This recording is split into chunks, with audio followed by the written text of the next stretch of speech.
हम कौन हैं, कहां से आए हैं और हमें किसने बनाया है। हमारे वास्तविक पूर्वज कौन थे और उनकी उत्पत्ति कहां से हुई, यानी इंसान का ओरिजिन कहां और कैसे हुआ। ये ऐसे पेचीदा सवाल हैं जिस पर पूरी दुनिया में लोग इसे दो नजरिए से देखते हैं, एक साइंटिफिक और दूसरा स्पिरिचुअल आउटलुक यानी आध्यात्मिक दृष्टिकोण। इस टॉपिक पर अक्सर एक बात खास मुद्दा बन जाती है, वो बात जुड़ी है हमारे पूर्वजों से। जी हाँ, वास्तव में हमारे पूर्वज कौन थे, इस बात पर कई सवाल खड़े हुए हैं और कई जवाब भी सामने निकल कर आए। विज्ञान के अनुसार ह्यूमन पहले बंदर थे, यानी बंदर शरीर से धीरे धीरे विकास होते हुए इंसान के रूप में बदल गए। बहुत से लोग इस थ्योरी को मानते हैं, लेकिन इंसान के विकास पर सिर्फ साइंटिफिक जवाब ही मौजूद नहीं है, बल्कि धर्म और पौराणिक ग्रंथों से भी इस मुद्दे पर जवाब मिलता है। विज्ञान और पौराणिक ग्रंथों से मिली जानकारी में हमेशा आपस में विवाद रहा है, जो एक दूसरे से मेल नहीं खाते हैं। तो फ्रेंड्स, हम एक एक करके दोनों पहलुओं पर नजर डालते हैं। तो शुरू करते हैं साइंटिफिक थ्योरी ह्यूमन एवोल्यूशन से। तो guys, the origin of species नाम की एक किताब अब तक की बड़ी सफल किताब मानी जाती है, जिसको चार्ल्स डार्विन ने लिखा और अपने विचारों और अध्ययनों के आधार पर पूरी दुनिया के सामने स्पीशीज यानी जाति की ग्रोथ के बारे में दुनिया को जानकारी दी। हालांकि हम इस किताब को 100% सही होने की पुष्टि तो नहीं कर रहे। तो आखिर पूरा ह्यूमन एवोल्यूशन थ्योरी क्या है? चार्ल्स डार्विन ह्यूमन इतिहास के एक सबसे बड़े वैज्ञानिकों में से एक हैं। उनके इस सिद्धांत को विज्ञान के सिद्धांत के रूप में देखा जाता है। वैज्ञानिक दृष्टिकोण से जीवन की शुरुआत समुद्र के अंदर से हुई, यानी सबसे पहले पानी के अंदर रहने वाली प्रजातियां पैदा हुई।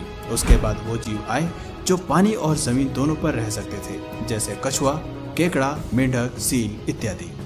बिना रीढ़ की हड्डी वाले जीव के अलावा फिर रीढ़ की हड्डी वाले जीव भी अस्तित्व में आए। धरती पर रहने वाले तरह तरह के जीवों का विकास हुआ। पूरे विकास क्रम के दौरान कई प्रजातियां आई और खत्म हो गई, तो कुछ बनी रहीं। दोस्तों, हाथों और पैरों पर चलने वाले जीवों के बाद विकास हुआ उन जीवों का जो अपने दो पैरों पर चलने वाले थे, जैसे कि इंसान।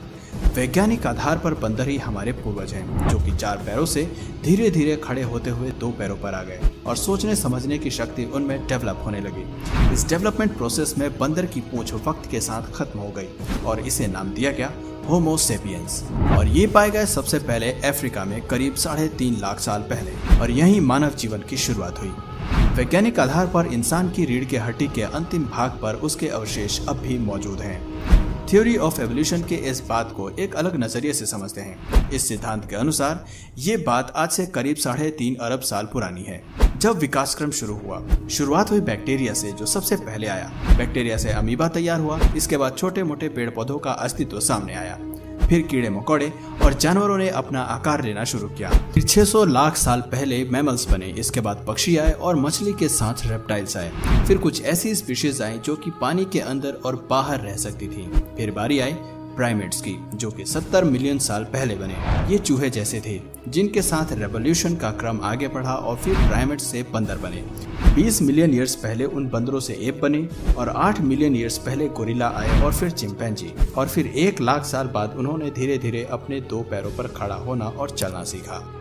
वैज्ञानिकों ने जीव के अंदर पाए जाने वाले डीएनए पर रिसर्च करके बताया कि डीएनए के रंग रूप, आकार प्रकार के बदलाव को डीएनए की मदद से देखा और पढ़ा जा सकता है। उनके अनुसार स्पीशीज की ग्रोथ जीन में आए बदलाव से नहीं, बल्कि उनके एक्टिव या इनएक्टिव होने से है। इसी के चलते किसी एक खास प्रकार के जीन को सिर्फ ह्यूमन जीन नहीं कहा जा सकता। इंसान के हर एक सेल में अप्रोक्सीमेटली 21,000 जीन होते हैं और उतने ही चूहे में भी होते हैं। इसका मतलब ये हुआ कि नई स्पीशीज का विकास केवल एक्टिव और इनएक्टिव जीनों के बीच नए जोड़ तोड़ से हो रहा था।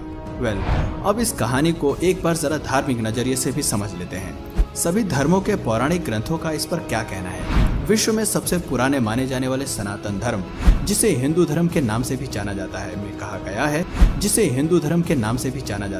कहा गया है ब्रह्मा ने सृष्टि की रचना की और मनु व श्रद्धा को रचा। उन्हीं से सारी सृष्टि, स्पेशली मानव जाति का विकास हुआ।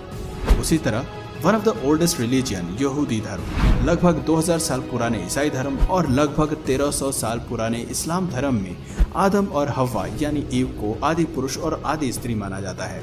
अगर इन सब को रिलेट करें तो मुस्लिम और ईसाइयों में मनु का ही नाम आदम है, जिससे आदमी शब्द बना।